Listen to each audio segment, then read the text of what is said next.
குழந்தை குட்டிகளை கூட்டிக்கிட்டு நான் இன்னைக்கே போயிடுறேன். குடும்பத்துக்காக உழைக்கிறேன்னு சொல்றதே ஒரு காரணமா போச்சு அக்காக்கு.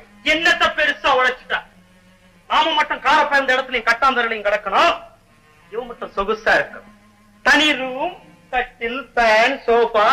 ஏன்னா இவதான் சம்பாதிக்கிறான். 600 ரூபாய் சம்பாதிக்கிறாளாம் சொல்லிக்கிறாங்க. ஆனா செலவுக்கு எவ்வளவு கொடுக்குறான்னு கேளு.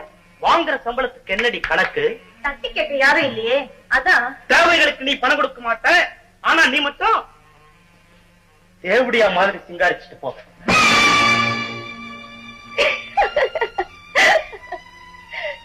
சபாஷ், இப்படி என்னைக்கு கேள்விகள் கேட்க போறேன்னு தாண்டா காத்துக்கிட்டு இருக்கேன். சம்பாதிக்கிற பணம் எல்லாம் இங்கன்னு தானே கேக்குற? பதுக்கலடா, பாதுகாப்பா தான் வச்சிருக்கேன்.